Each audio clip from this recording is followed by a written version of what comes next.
के शहर वुहान से शुरू होने वाली ये आफत कोरोना वायरस अब तक तकरीबन पूरी दुनिया को अपनी लपेट में ले चुकी है। चीन ने तो बरवक्त कार्रवाई करके इस खतरनाक वायरस को किसी हद तक काबू में कर लिया, लेकिन अमेरिका और पूरा यूरोप अब इसकी लपेट में है, जहां लाखों अफराद इस वायरस का शिकार और हजारों अपनी जान गंवा चुके हैं। ये वायरस मुंह, सांस और आंखों के जरिए इंसानी जिस्म में दाखिल होकर उन लोगों को शदीद नुकसान पहुंचाता है जिनकी कुव्वत मुदाफ़ियत कमजोर होती है।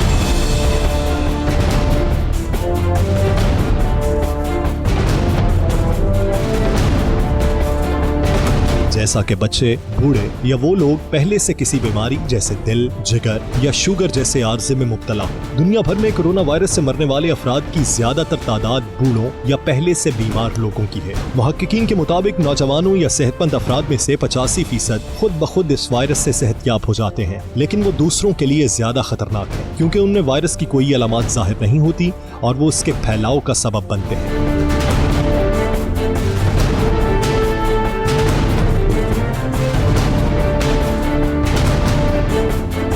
इंसानी जिस्म में दाखिल होकर ये वायरस सबसे पहले उन खुलियों को मुतासिर करता है जो आपके गले, सांस की नाली और फेफड़ों में होते हैं और उन्हें कोरोना वायरस की फैक्ट्रियों में तब्दील कर देता है, जो मजीद ऐसे वायरस पैदा करती हैं जिनसे मजीद खुलिये मुतासिर होते हैं। डॉक्टर्स के मुताबिक ये वायरस मुदाफ़ियाती निज़ाम में अदम तवाज़ुन पैदा करता है और फिर फेफड़ों को शदीद मुतासिर करता है, जिसकी वजह से फेफड़ों में इन्फ्लेमेशन के सबब सांस की शदीद तकलीफ पैदा होती है और जिस्म में जरूरत के मुताबिक ऑक्सीजन नहीं पहुँच पाती। इसकी वजह से गुर्दों की सफाई का अमल रुक जाता है और आंतों की तहें खराब हो जाती हैं और आखिरकार नुकसान हलाकत तक जा पहुंचता है और आज़ा जिस्म को जिंदा रखने में नाकाम हो जाते हैं। लेकिन माहिरीन के मुताबिक सिर्फ 6% अफराद ही ऐसी हालत में पहुंचते हैं। कोरोना की तबाहकारियां सिर्फ यहीं तक महदूद नहीं है, बल्कि इसने पूरी दुनिया की मईशत को हिला के रख दिया है। पूरी दुनिया में तजारती सरगर्मियां मुअत्तल हो चुकी हैं, जिसकी वजह से एक आलमी मुआशी बहरान जन्म ले चुका है।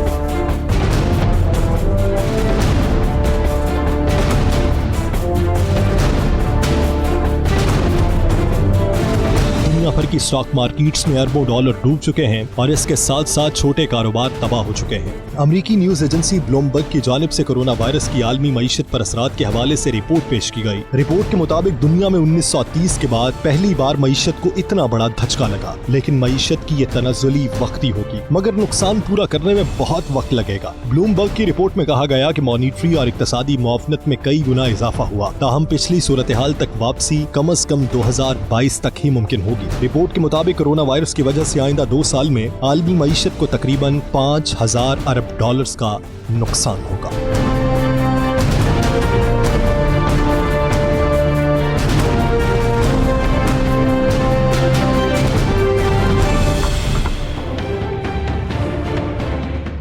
बिस्मिल्लाहिर्रहमानिर्रहीम, अस्सलामुअलैकुम नाज़रीन। एक और तल्ख हकीकत के साथ मैं हूँ आपकी मेज़बान सैयदा इकरा बुखारी। नाज़रीन, आजकल कोरोना की वबा ने पूरी दुनिया को अपने चुंगल में जकड़ा हुआ है। अमेरिका और यूरोपीय ममालिक जैसे तरक्की याफ्ता ममालिक को भी इस आफत से निमटने के लिए मुश्किलात पेश आ रही हैं और वहाँ करोड़ों अफराद बेरोज़गार और हज़ारों अपनी जानें गंवा चुके हैं, जबकि दूसरी तरफ तरक्की पजीर ममालिक का तो कोई पुरसाने हाल ही नहीं है। अल्लाह का शुक्र है कि पाकिस्तान में बर वक्त हुकूमती इक़दामात और लॉकडाउन के सबब ये वबा कंट्रोल में है। लेकिन नाज़रीन, जब इस लॉकडाउन का ऐलान हुआ और फैक्ट्रीज़, दफातर, स्कूल्स, यूनिवर्सिटीज़ बंद हुए तो उसने हमारे माशरे को 2 तबकों में बांट दिया। एक वो जो इन छुट्टियों पर खुश हुए, जबकि दूसरे तबके में तशवीश की लहर दौड़ गई क्योंकि वो रोज़ाना की बुनियादों पर कमाने वाले अफराद थे। और हमारी आज की हकीकत भी ऐसे ही 2 ख़ानदानों के गिर्द घूमती है जो एक ही मोहल्ले में रहते थे। शकील फैक्ट्री का मालिक था, जबकि कोकब उनके घर मुलाजमा थी।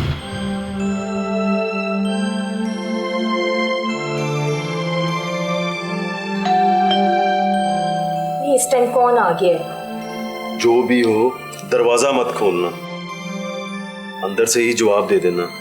मेरा पूछे तो कहना घर पर नहीं है। हालात बहुत खराब है, क्या पता किससे बीमारी लग जाए। हाँ बिल्कुल ठीक कह रहे हैं। देखती हूँ मैं कौन है।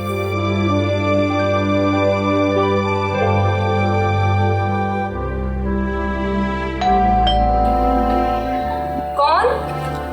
मैं हूँ बाजी कोकब। आ जाओ कोकब।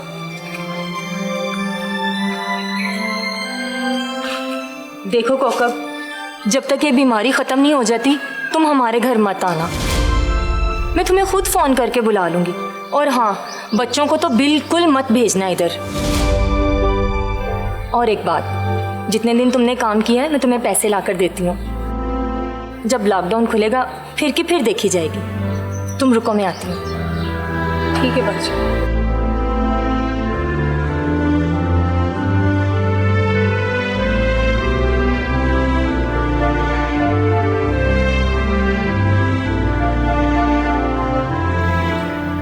ये लो कोकब, ये पैसे रखो।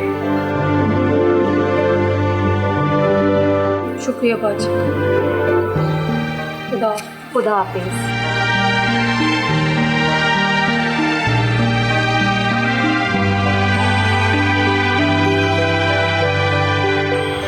कोकब शौहर की वफ़ात के बाद सफ़िया और मोहल्ले के दूसरे घरों में काम करके अपना और अपने 2 बच्चों का पेट पाल रही थी। लेकिन कोरोना वायरस की वजह से तमाम घर वालों ने काम करने के लिए आने से मना कर दिया, जिससे कोकब को शदीद परेशानी में मुब्तला कर दिया था, क्योंकि उसे घर का चूल्हा घरों में काम करके ही चलता था। दूसरी तरफ सफ़िया और उसके घर वाले कोरोना की छुट्टियों को लेकर अपनी ही मस्तियों में गुम थे। अल्लाह खैर करे, पता नहीं लॉकडाउन कितने दिन जारी रहना है। अल्लाह पाक हम सबको इस बीमारी से बचाए और जल्द ही इस मुश्किल से छुटकारा मिल जाए। आमीन। शानज़े, बिलाल बेटा, तुम लोगों को स्कूल वालों ने कोई होमवर्क दिया है? नहीं पापा, हम सबको अगली क्लास में प्रमोट कर दिया गया है। पापा, इन छुट्टियों में नो पढ़ाई, जस्ट एंजॉय। लो जी, इनकी तो पहले ही पढ़ाई से जान जाती थी, अब इन्हें फुल मौका मिला एंजॉय करने का। पापा, इसीलिए मैंने पहले ही अपने दोस्त से गेम्स मंगवा के रख ली थी। मैं तो सिर्फ गेम्स खेलने वाला हूँ सारा दिन। और मैं तो मूवी देखूंगी दिल भर के। बिल्कुल नहीं, आप किचन में जाएंगी और मेरे साथ खाना पकाना सीखेंगी। ये क्या बात हुई मम्मा? कोई नखरा नहीं मैडम, क्योंकि कोकब को आज मैंने जवाब दे दिया है कि जब तक कोरोना है वो हमारे घर नहीं आएगी। बेगम एक काम करो, मुझे एक लिस्ट बना दो, मैं बाजार से सारा सामान ले आऊँ ताकि मुझे बार बार बाजार ना जाना पड़े। और हाँ, मेरी पसंद की डिशेस की तमाम चीज़ें लिख देना, मैं रोज़ नए नए खाने पकवाऊँगा। लो जी, फरमाइशें शुरू हो गई आपकी, लेकिन मैं बता रही हूँ मैंने सिर्फ खाना बनाना है, बर्तन आपको ही धोने पड़ेंगे। भाई ठीक है, बाहर तो जा नहीं सकते, खाना आप बना देना और बर्तन मैं धो दूंगा। मम्मा, मैं भी अक्सर लिस्ट बनवाती हूँ, मुझे भी बाजार से कुछ ज़रूरी चीज़ें मंगवानी है। अच्छा, आपकी फरमाइशें भी शुरू हैं? चले जाएं पेपर और पेंसिल लेकर आए। आप भी बेटे बता दो क्या चाहिए आपको।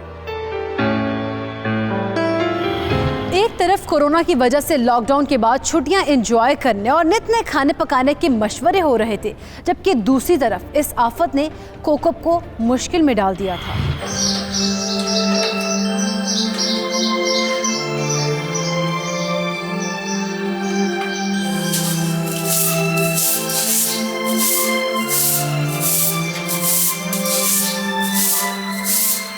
मम्मी, हम दोनों बाहर खेलने चले जाएं? नहीं बेटा, आपने बाहर खेलने नहीं जाना। क्यों मम्मी? ना मैं सहेलियों के साथ खेलने जा सकती और ना ही साथ वाली आंटी के पास पढ़ने जा सकती हूँ। बेटी, हुकूमत ने एक दूसरे से फासला रखने को कहा है ताकि हम लोग इस वायरस से बच सकें। और हाँ, तुम दोनों ने अपने हाथ साबुन से अच्छी तरह धोने हैं और बार बार अपने हाथों को चेहरे पर नहीं लेकर जाना। ठीक है अम्मी। शाबाश मेरा बेटा, चल जाओ तुम दोनों खेलने।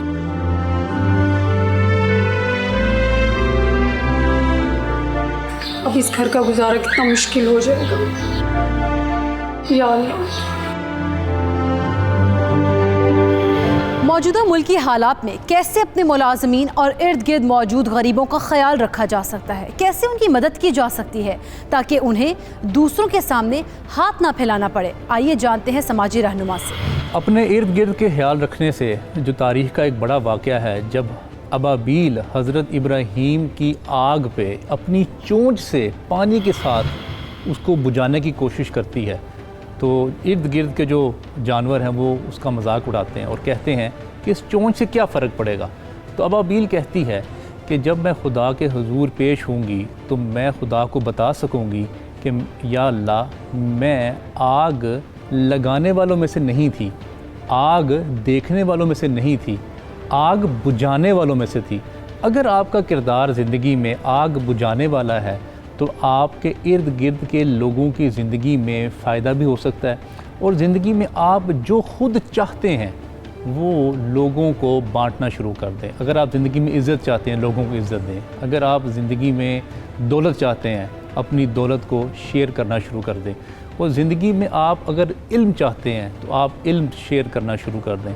तो जितना ज़्यादा आप शेयर करेंगे अपनी चीज़ों को, अल्लाह उसको मल्टीप्लाई करते हुए आप तक पहुंचाता जाएगा। काम बंद होने के बाद कोकब के पास घर में सिर्फ चंद दिनों का राशन था, लेकिन उसे ये मालूम नहीं था कि उसे कब तक इन हालात का सामना करना है, क्योंकि गरीब को तो रात के खाने की फिक्र होती है। उसके पास इतने वसाइल नहीं होते कि वो मुश्किल दिनों की प्लानिंग कर सके। दूसरी तरफ सफिया के घर में छुट्टियों की एंजॉयमेंट शुरू हो चुकी थी। वाह बेगम, क्या मजे का खाना बना, मजा आ गया। पापा, ये खाना सिर्फ मामा ने नहीं बल्कि हम दोनों ने मिलके बनाया है। ओह सॉरी भाई, खाना बहुत बहुत मजे का बनाया है आप दोनों ने। अब ठीक है जी हाँ भाई, मेरी बेटी ने बहुत काम करवाया है आज, और अब काम करने की बारी आपकी और आपके बेटे की है। क्या मतलब? मतलब ये कि दोनों किचन में जाएं और सारे बर्तन धोएं। लेकिन मामा, इतना खाना खाने के बाद मेरे में उठने की हिम्मत नहीं। अच्छा चलो, बर्तन भी हम दोनों धो लेती हैं, लेकिन कल का खाना आप और आपके पापा बनाएंगे। बिलाल, बर्तन ही धो देते हैं भाई, खाना हमसे नहीं बनना। लेकिन पापा। भाई लेकिन वेकिन कुछ नहीं, उठो उठो मेरा बेटा, शाबाश।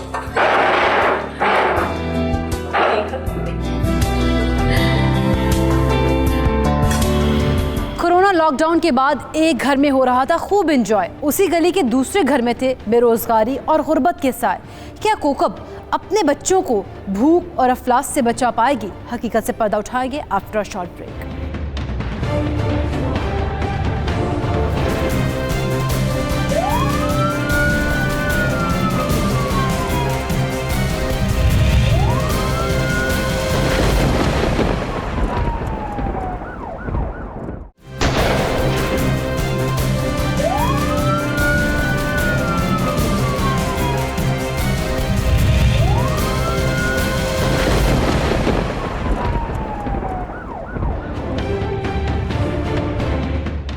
Welcome back. नाज़रीन, कोरोना वायरस ने दुनिया भर में तबाहकारियां मचा रखी हैं। हज़ारों अफराद इस बीमारी से लुक़मा अजल बन चुके हैं, जबकि लाखों अफराद में इस वायरस की तस्दीक भी हो चुकी। लेकिन इस वायरस से इस वबा के फूटने के बाद जब दुनिया भर में लॉकडाउन किया गया तो गरीब और दिहाड़ीदार मजदूरों को कोरोना के अलावा गुर्बत की बीमारी ने भी जकड़ लिया, और भूख से ज़्यादा ख़तरनाक कोई बीमारी नहीं जिसका आहिस्ता आहिस्ता कोकब और उसके बच्चे भी शिकार हो रहे थे।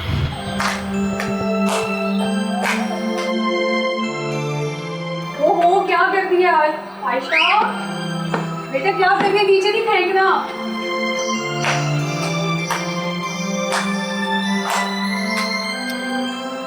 आयशा क्या कर रही हो बेटे? भाई के साथ खेल रही हो? ये लड़ना नहीं है।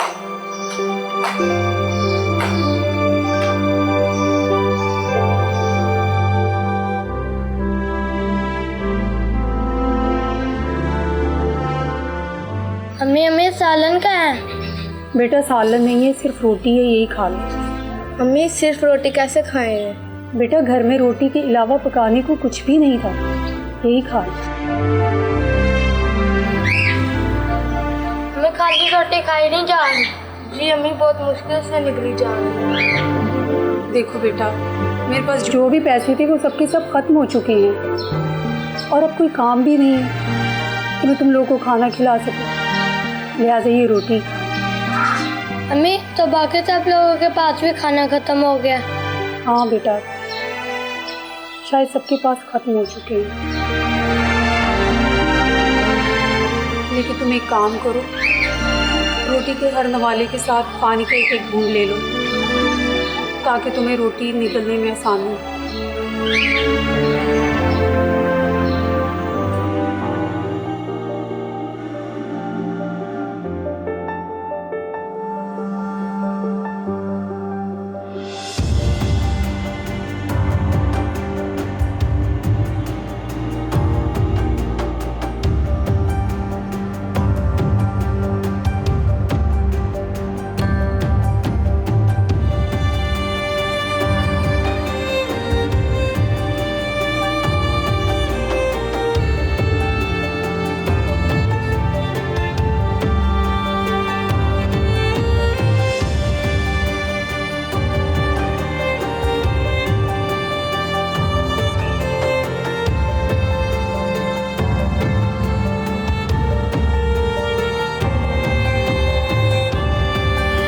अब रमज़ान आने वाला है और हमारी कोशिश ये होती है कि हम सवाब के लिए ज़कात और खैरात दें।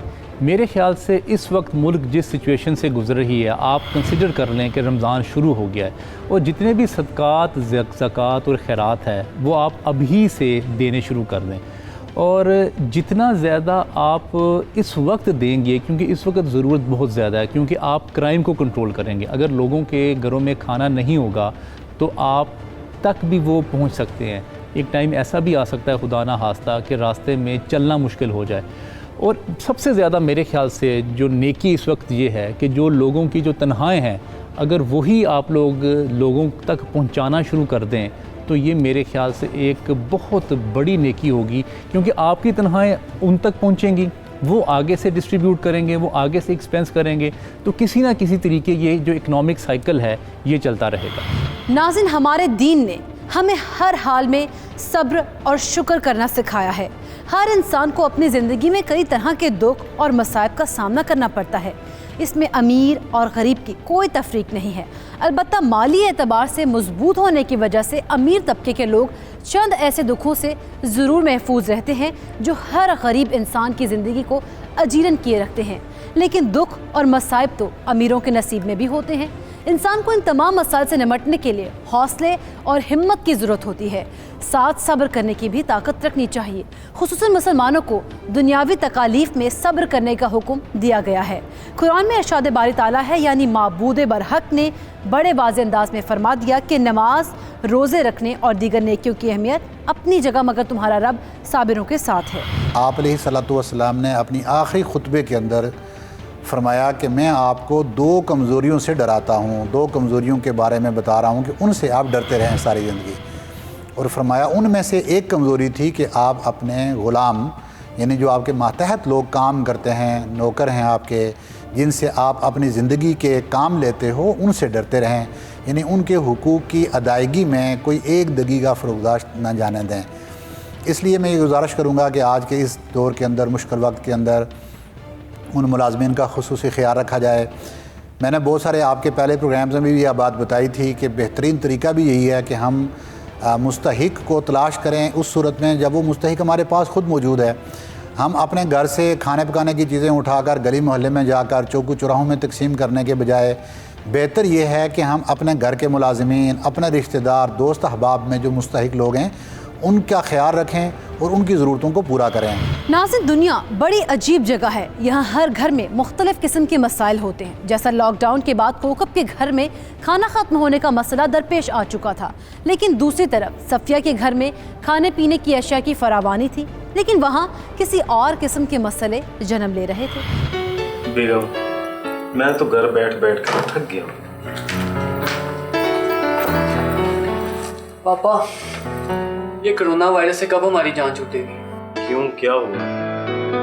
लगता है मेरे बच्चे घर बैठे बैठे बोर हो गए। तो और क्या पापा, सब कुछ तो कर लिए, अब तो ना टीवी देखने का दिल करता है और ना मोबाइल पे टाइम पास हो रहा है। और तो और पापा, अब तो फिल्में देखने को भी नहीं दिल कर रहा। हाँ भाई, मैं भी खाने पका पका के थक गई हूँ अब तो। लो जी, तुम सारे तो ऐसे मुझे दुखड़े सुना रहे हो जैसे कोरोना मेरी वजह से आया हो और मैंने लॉकडाउन किया।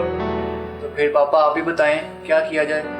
बेटा, मैं क्या बताऊं, मैं तो खुद टीवी देख देख कर उकता चुका हूं। तो पापा ऐसा करते हैं, हम बाहर से चक्कर लगा कर आते हैं। नहीं बेटे, घर पे रहना हमारे ही फायदे के लिए है। रोजाना कोरोना वायरस से कई लोग बीमार हो रहे हैं और हुकूमत ने ये पाबंदी हमारे फायदे के लिए ही लगाई है। एक दफ़ा लॉकडाउन ख़त्म हो जाए, मैं तो अपनी सारी सहेलियों के साथ आउटिंग करूंगी। और मैं तो सबसे पहले पिज़्ज़ा खाऊंगा। भाई मैं तो देसी बंदा हूँ, मैं तो निहारी खाऊंगा। बेगम, तुम भी कोई अपनी ख्वाहिश बता दो। भाई जो आप लोग खाएंगे मैं भी वही खा लूंगी, लेकिन मैं पहले ही बता रही हूँ, 1 महीना खाना घर में नहीं बनेगा, बाहर से आएगा। जी, जो हुक्म मैडम। इस वक्त दुनिया में इससे पहले कभी ऐसा वक्त नहीं आया कि सब लोग जो थे वो घरों में बैठे हुए हैं और सोचने का टाइम बहुत ज़्यादा है। और जब इंसान फारिग बैठता है तो रिसर्च ये कहती है कि आप में क्रिएटिविटी बहुत ज़्यादा आ जाती है। आप में अंडरस्टैंडिंग ऑफ सेल्फ़ जो है वो बहुत ज़्यादा आ जाती है।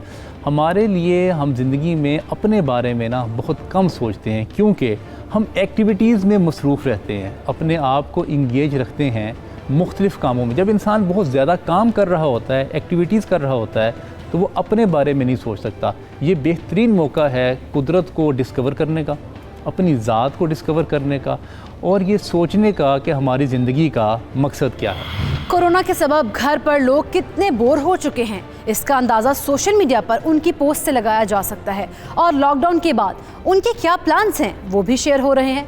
और तो और सोशल मीडिया पर ऐसे काम भी शेयर हो रहे हैं जिनकी तशहीर से हमारे दीन ने हमें मना फरमाया है। कौन है? बेटा राशन बांट रहे हैं, ले लो। मम्मी राशन बांट रहे हैं।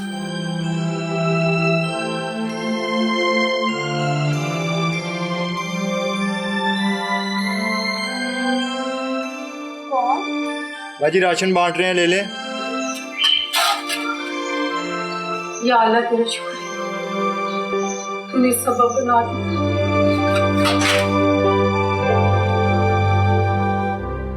यार एक तस्वीर तो बनाई बाजी के साथ, सोशल मीडिया पे लगानी है। नहीं देखिए, हाँ हमें राशन ही चाहिए, रख लिया।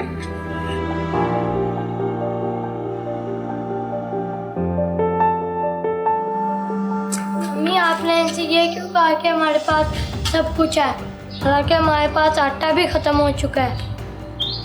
बेटा तुम ठीक कहते हो, हमारे घर खाने को कुछ भी नहीं है, लेकिन हमारे पास एक इज्जत तो है ना, हम उसे तो इस तरह नीलाम नहीं कर सकते। मम्मी मुझे कुछ समझ नहीं आ। नहीं बेटा, इन सब बातों के लिए भी तुम बहुत छोटे हो।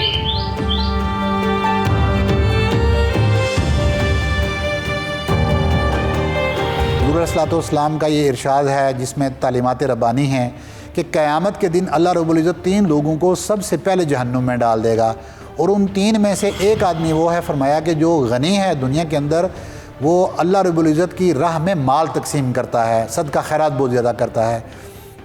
लेकिन क़यामत के दिन अल्लाह रब्बुल इज़्ज़त से ये फरमाएगा कि तूने ये माल जो तकसीम किया था दुनिया में, वो मेरी इताअत और मेरी रज़ा के लिए नहीं था, बल्कि अपने आप को बड़ा साबित करने के लिए, ताकि दुनिया के अंदर तेरा बड़ा नाम हो और तुझे मालदार शुमार किया जाए, उसके लिए तूने ये माल खर्च किया था। तुझे दुनिया के अंदर ये सब कुछ मिल गया, तू बड़ा भी हो गया, टीवी पे तेरी खबरें भी चल गई, तेरे इश्तहारात भी लग गए, तेरी वेलफेयर ऑर्गेनाइजेशन भी बड़ी मशहूर हो गई, लेकिन क़यामत के दिन तेरे लिए मेरे पास कोई अजर नहीं है। आओ आज तेरा अजर ये जहन्नुम के अंदर है। हदीस मुबारका है कि इस तरह सदका किया करो कि बाएं हाथ को भी उसकी खबर ना हो कि दाएं हाथ ने क्या खर्च किया है। हालांकि बज़ाहिर एक नामुमकिन अमल लगता है, मगर उससे मुराद इतनी राजदारी बरतने से है कि खुद देने वाला भूल जाए कि उसने किसको और कितना दिया है।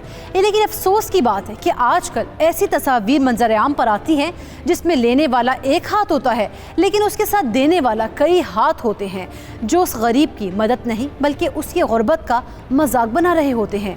ऐसा ही कुछ कोकब के साथ होने वाला था।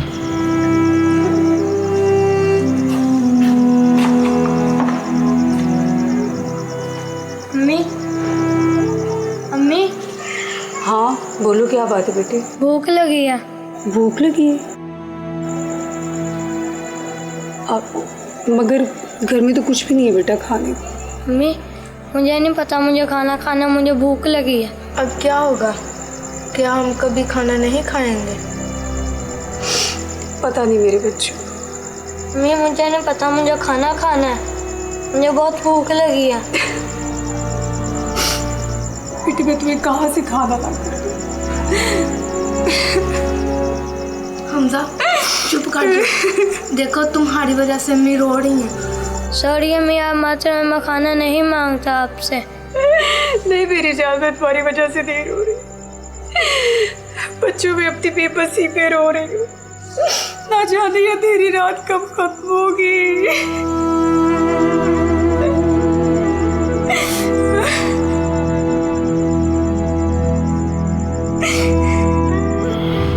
बेसिकली इस वक्त क्योंकि ये एक बहुत ही मुश्किल टाइम है सब लोगों के लिए है, और ख़ास तौर पे उन लोगों के लिए जो कि डेली वेजर्स हैं, और उनकी लाइफ क्योंकि सबसे ज़्यादा इफ़ेक्ट जो है फाइनेंशली सबसे ज़्यादा इफ़ेक्ट उन्हीं की ही लाइफ हो रही है जो कि डेली वेजर्स हैं, यानी रोज़ाना कमा के जो लोग खाते हैं।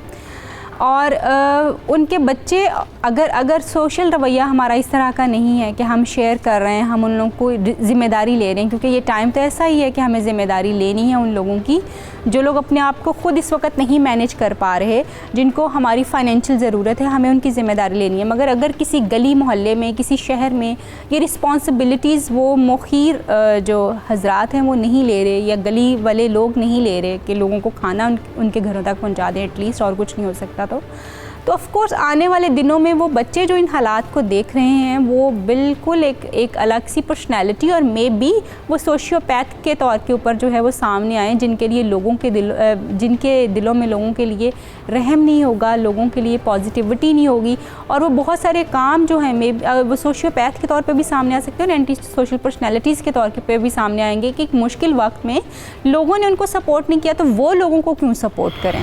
नाज़रीन, मुश्किल की इस घड़ी में हमारे इर्द गिर्द ऐसे कई ख़ानदान और घराने हैं जो सफ़ेद पोशी का भरम रखने के लिए किसी के सामने हाथ नहीं फैलाते, लेकिन भूख बड़ी जालिम चीज़ है, वो इंसान को अपना जिस्म बेचने पर मजबूर कर देती है। तो सफ़ेद पोशी क्या चीज़ है? मजबूरी कोकोपो किस राह पर गामजन करेगी? हकीकत से पर्दा उठाएंगे आफ्टर अ शॉर्ट ब्रेक।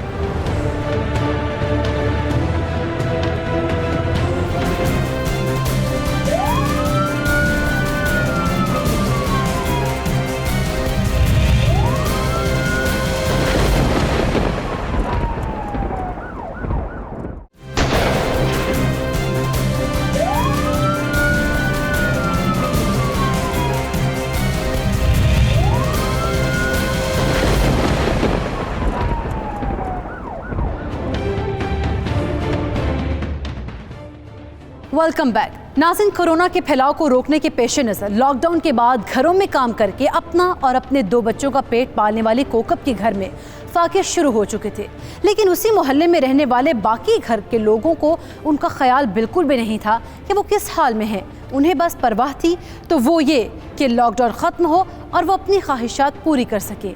इस लॉकडाउन का उन पर मुआशी तौर पर तो कोई असर न पड़ा, लेकिन उनके रवैयों पर गहरा असर पड़ना शुरू हो गया था। शांति, लैपटॉप मुझे दे दो। सुबह से तुम्हारे पास है, मेरी बारी मुझे खेलने दो। पहले मुझे मूवी देखने दो फिर देख लेना। नहीं, मैंने नहीं देना। इधर दो लैपटॉप। बिलाल छोड़ो। शांति, मैं कह रहा हूँ लैपटॉप दे दो। ये क्या हो रहा है? किस बात पे झगड़ा कर रहे हो तुम दोनों? मम्मा, मैं लैपटॉप यूज करती या तो मुझे छीनने लगा। बिलाल, ये क्या बदतमीजी हो रही है? पापा, मैं पहले यूज कर रहा था, इसने आगे छीना मुझसे। पापा झूठ बोल रहे हैं। तो अब थोड़ी देर शांजे के पास रहने दो ना। लेकिन क्यों? बस बिलाल, मैंने कह दिया ना। सुफिया, तूने इसको सर पे चढ़ा रखा है। ओफो, मैंने सर पे चढ़ा के रखा है? इसकी सारी फरमाइशें तो आप खुद पूरी करते हैं। हाँ, मैं ही तो घर पर होता हूँ और मैंने इसको सर पे चढ़ा रखा है। ओफो शकील, आप मेरे साथ क्यों झगड़ा कर रहे हैं? और तुमसे तो बात करना ही फजूल है। एक तो कोरोना की वजह से इतनी मुश्किल में जी रहे हैं, ऊपर से तुम लोगों ने परेशान करके रख दिया मुझे। शर्म आनी चाहिए तुम दोनों को। तुम्हारी वजह से तुम्हारे पापा देखो नाराज होके चले गए हैं। सारा कुछ इसने किया। चुप कर जाओ, खामोश रहो अब तुम।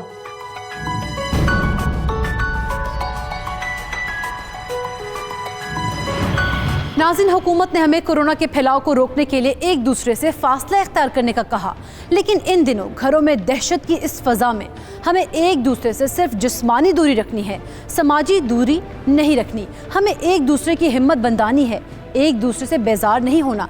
ऐसा कैसे मुमकिन है? आइए जानते हैं माहिर नफ्सियात से। बेसिकली जिस तरह से सिचुएशन है कि लोग अपने अपने घरों में बैठे हुए हैं और लड़ाइयाँ झगड़े भी रिपोर्ट तो हो रहे हैं। अगर हम ओवरऑल डेटा भी देखें, स्टैटिस्टिक्स जो हैं जो हमें बता रहे हैं कि लोगों के दरमियान यानी ख़ास तौर पे हस्बैंड वाइफ के जो मसाइल हैं वो बहुत ज़्यादा बढ़ गए हुए हैं और लड़ाइयाँ झगड़े जो हैं वो भी ज़्यादा हैं। और उसकी जो एक बहुत बड़ी वजह जो नज़र आती है वो यही है ऑफ़ कोर्स कि लोग क्योंकि पहले 24 आवर्स एक दूसरे के साथ नहीं रहते थे, अब 24 आवर्स एक दूसरे के साथ रह रहे हैं। अब पहले जो छोटी छोटी चीज़ें जो थी वो इग्नोर हो जाती थी क्योंकि ज़्यादा टाइम जो घर से बाहर गुजरता था या ज़्यादा टाइम जो है चीज़ों को मैनेज करने में गुजर जाता था, तो वो छोटे छोटे रवैये हमें नज़र नहीं आते थे, प्रॉब्लमेटिक भी नहीं लगते थे। अब वो सारी चीज़ें क्योंकि हर वक्त दोनों जो हैं या पूरी फैमिली जो है वो इकट्ठी और एक घर में रह रही है और छोटे छोटे रवैये जो हैं वो भी नज़र आ रहे हैं। वो लोग जिनको गुस्से का ज़्यादा प्रॉब्लम था, अब उनका एंगर का प्रॉब्लम जो है बहुत ज़्यादा इंक्रीज़ कर चुका हुआ है, क्योंकि अब वो पहले जो ऑफिस में कहीं ना कहीं गुस्सा निकलता था या जो एनर्जी लग जाती थी, वो सारी एनर्जी जो है एब्जॉर्ब जो है कहीं नहीं हो पा रही, कहीं भी बेहतर तौर पर यूटिलाइज़ नहीं हो पा रही, तो वो एंगर की शक्ल में और एग्रेशन की शक्ल में हमें कहीं ना कहीं जो है वो नज़र आ रही है।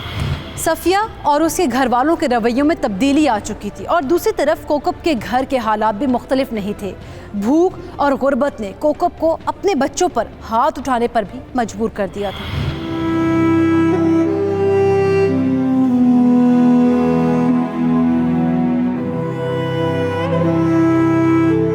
हमें खाना दे, भूख लगी है, हमें भूख लगे, खाना चाहिए। बेटा खाना नहीं है, मैं बाहर से ले आता हूँ। तुमने बाहर नहीं जाना, बाहर कोई भी नहीं है। हमें बहुत भूख लगी, मुझे खाना चाहिए। अम्मी खाना दे दें प्लीज, अम्मी रोटी ही दे दें प्लीज। कहाँ से लाके दूं रोटी तुम्हें? रोटी चाहिए तुम्हें? खाना चाहिए? कब से मेरा दिमाग खाया हुआ तुमने हैं? खाना चाहिए तुम्हें हैं? तुम्हें भी चाहिए? कब से तुम मेरा दिमाग खा रही हो? रोटी रोटी कहाँ से खा रहा था तुम लोगों को? मैं नहीं है खा रहा, दिमाग पक गया है? अम्मी ना सारे नहीं बोलो खाते आप, बोलो किधर से रोटी ला कर तू? बस कर दो, मेरा दिमाग पक गया है।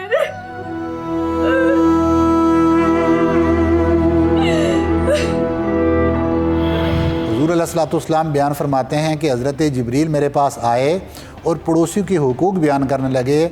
मुझे शक गुज़रा कि जितनी शिद्दत से वो पड़ोसियों के हुकूक बयान कर रहे थे, कहीं ऐसा ना हो कि मुझे लग रहा था कि वो पड़ोसियों को रिश्तेदारों की तरह विरासत में हकदार ठहरा देंगे।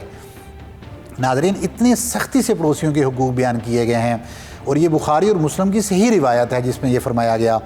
तो इसलिए इमाम मुस्नद की एक रिवायत है जिसमें हुज़ूर सल्लल्लाहु अलैहि वसल्लम ने फरमाया कि अगर एक पड़ोसी का पेट भर कर खाना जायज़ नहीं, यानी एक शख्स का पेट भर कर खाना जायज़ नहीं जब तक कि उसका पड़ोसी भूखा हो। गोया कि आपका पड़ोसी अगर भूखा है तो हुज़ूर सल्लल्लाहु अलैहि वसल्लम की तालीमात के मुताबिक आप पेट भर कर खाना खाना आपके लिए जायज़ नहीं है, आप उसकी ख़बर लें। आप अलैहिस्सलातु वस्सलाम ने हज़रत अबू ज़र ग़फ़ारी रज़ी अल्लाह तआला अन्हु को वसीयत करते हुए फरमाया कि आप अपने सालन के अंदर पानी ज़्यादा कर लिया करो, यानी जब आप सालन बनाते हो तो उसको बड़ा चटखारा बनाने से के बजाय उसमें थोड़ा सा पानी का इजाफ़ा कर लो, ताकि जितने आपके घर के अफराद हैं उनमें एक प्याली या एक बाउल पानी का ज़्यादा हो जाएगा, उतना सा शोरबा, उतना सा सालन, ताकि आप अपने पड़ोसी को भी दे सको, क्योंकि उसका भी हक़ है। भूख और अफलास ने माँ को जल्लाद बना दिया। रोटी मांगने पर उसने अपने फूल जैसे बच्चों को मार मार कर उनका हश्र कर दिया। उसके बच्चों को भी मालूम था कि उनकी माँ उनको क्यों मार रही है, इसीलिए उन्होंने उसे यकीन दिलाया कि वो उससे खाना नहीं मांगेंगे। और फिर उसी रात सफ़िया और बच्चों के साथ तलखी और नाराज़गी को ख़त्म करने के लिए शकील ने घर में बारबेक्यू का एहतमाम किया, जिसकी खुशबू ने भूख में बिलखते बच्चों के दिलों को चीर कर रख दिया।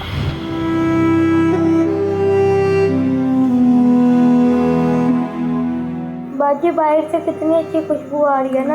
हाँ, लगता कोई गली में टिक्के बना रहा है। बाजी, क्या अब हमें खाने को कभी कुछ नहीं मिलेगा और हम भूखे मर जाएंगे?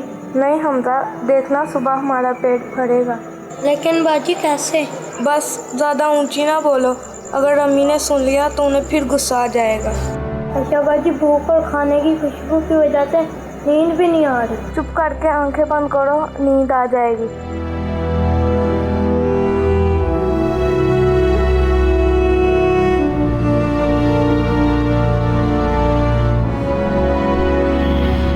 से बिलखते इन बच्चों की मदद को कोई मसीहा आएगा या एक और दिन उनके पेट में भूख की आग जलती रहेगी? क्या होगा गुर्बत की इस कहानी का अंजाम? जानने के लिए देखते रहिए हकीकत।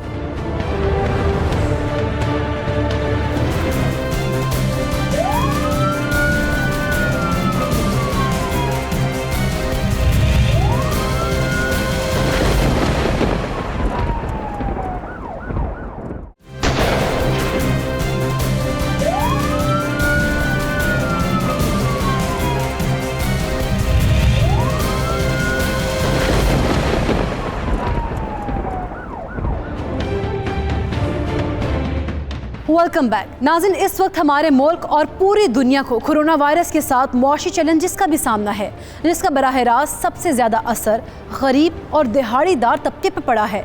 करोड़ों बेरोज़गार हो चुके हैं, जैसा कि कोकब जो लॉकडाउन की वजह से अपने बच्चों को रोटी का एक लुकमा भी नहीं दे सकती थी।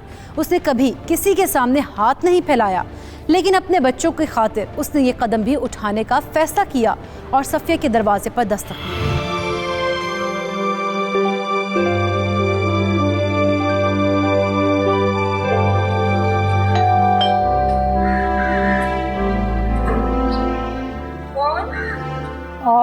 मैं हूँ बाजी, कोकब। हाँ कोकब बोलो। दरअसल बाजी मुझे आपसे कुछ काम था। हाँ बोलो, क्या काम था? बाजी वो मुझे कुछ पैसे चाहिए थे। लेकिन कोकब पैसे तो मैंने तुम्हें दे दिए थे जो तुमने काम किया था। वो आप ठीक कहती, मगर वो सब पैसे लग चुके हैं और मेरे घर खाने को कुछ भी नहीं है। अच्छा रुको, मैं अभी आती हूँ।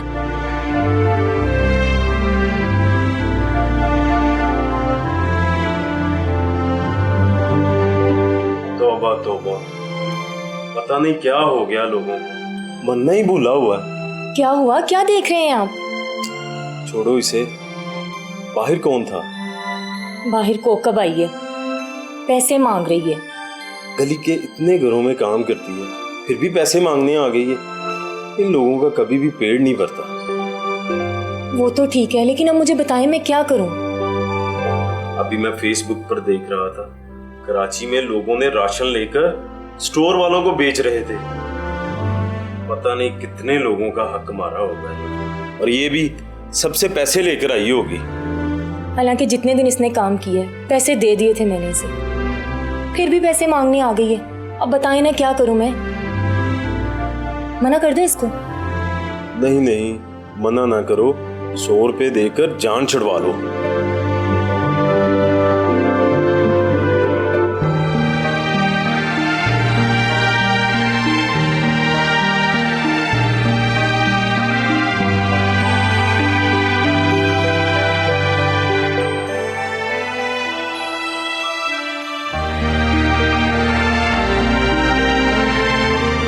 लो कोकब, ये 100 रुपये रखो।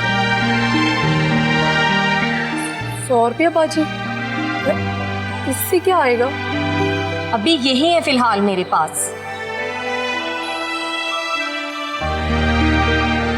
शुक्रिया। खुदा हाफिज़। खुदा हाफिज़। अगर आप देखें तो पूरे मुल्क में इस वक्त सिर्फ बेसिक ज़रूरियात की ज़रूरत है, यानी खाना पीना, बस। बाकी जो आसाइशों वाली चीज़ें हैं वो एक सेकेंडरी चीज़ हैं इस वक्त। और वो लोग जो कि ख़ुद को मजबूर साबित कर रहे हैं मगर वो हैं नहीं, तो हम समझ सकते हैं कि वो किस कदर लालच हमारी कौम में भरा हुआ है, क्योंकि लोग अपने घरों को भर रहे हैं। ऐसे बहुत सारे लोग होंगे जिन्होंने 2-2, 3-3 दफ़ा राशन इकट्ठा किया और शायद अगले 6 महीनों का राशन उन्होंने इकट्ठा करके अपने घरों में रखा हुआ है, मगर ऐसे भी लोग हैं जिनके घर में अगले 2 दिन का खाना नहीं है, आज का खाना नहीं है।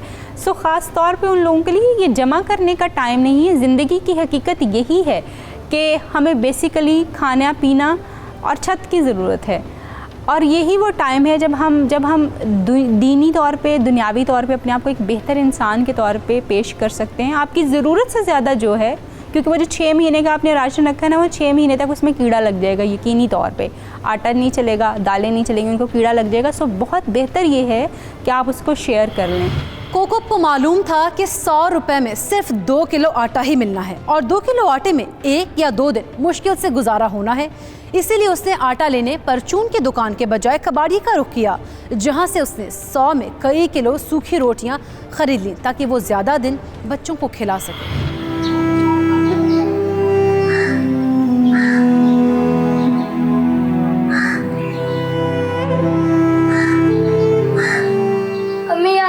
खाना लेके आ गई। अम्मी क्या लेके आई हैं खाने के लिए? रोटियां लेके आई हो बेटा। अम्मी ये तो सूखी रोटियां हैं। हाँ बेटा, तंदूर बंद था तो मैं यही ले आई। कोई बात नहीं अम्मी, हम यही खा लेंगे। लेकिन अम्मी ये तो चबाई ही नहीं जाएंगे। बाजी पानी के साथ भिगो के खा लेंगे। हाँ बेटा, मैं पानी गर्म कर देती हूँ, उसमें भिगो देंगे और ये नरम हो जाएंगे। ठीक है अम्मी। फिर हम खा लेंगे। ठीक है अम्मी। या अल्लाह तेरा शुक्र है। अल्हम्दुलिल्लाह। थैंक यू अल्लाह ताला। नाज़रीन, उस दिन कोकब और उसके बच्चों को सूखी रोटी खाना शांसी ने छत से देख लिया और इस बारे में बिलाल को बताया, जिसके बाद दोनों अपने वालिदैन के पास पहुंचे। अल्लाह फरमाता है कि अगर वो शख्स ये कह दे कि ये तो मेरे रब की तरफ से आने वाली चीज़ है और मैं इसके ऊपर राज़ी हूँ, इन्ना लिल्लाहि व इन्ना इलैहि राजिऊन, कि बेशक ये जो मुसीबत या ये मुश्किल वक्त, ये जो आजमाइश मेरे ऊपर आई है, ये मेरे रब की तरफ से है और ये लौट कर मेरे रब की तरफ ही जाएगी, तो ऐसे शख्स के लिए अल्लाह रब्बुल इज़्ज़त ने जन्नत की बशारत दी है। और हदीस शरीफ में भी आता है कि जब अल्लाह रब्बुल इज़्ज़त अपने बंदे के दर्जात बुलंद करना चाहता है तो उसे किसी मुसीबत में मुब्तला कर देता है ताकि वो अल्लाह की आजमाइश पर राज़ी हो और सब्र करे। हज़रत अबू दाऊद रज़ी अल्लाह तआला अन्हु की ये बयान करदा रिवायत है, जिसे इमाम अलबानी ने सही करार दिया है कि जब इंसान के लिए अल्लाह के यहाँ कोई ऐसा दर्जा मुख्तस हो जाए जिसे पाने के लिए उसके आमाल नाकाफ़ी हों, तो अल्लाह रब्बुल इज़्ज़त उसको जिस्म, माल या औलाद की मुसीबतों में मुब्तला कर देता है।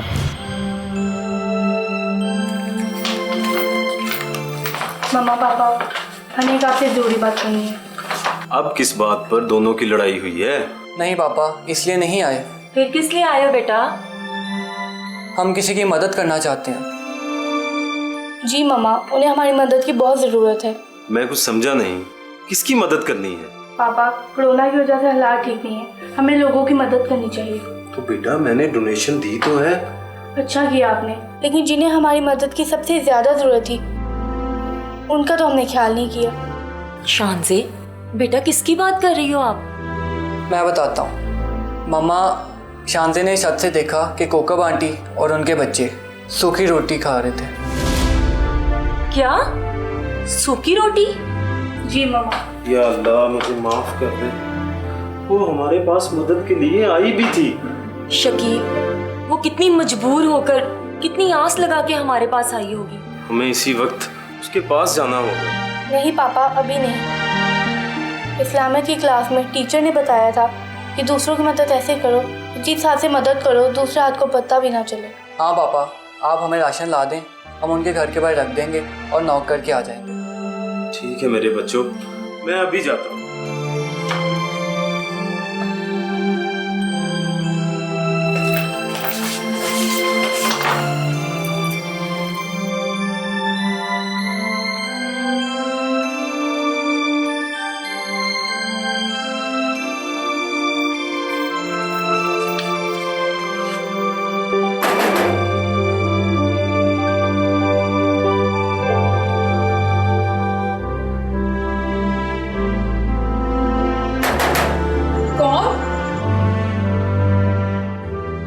कोई बोलता क्यों नहीं है?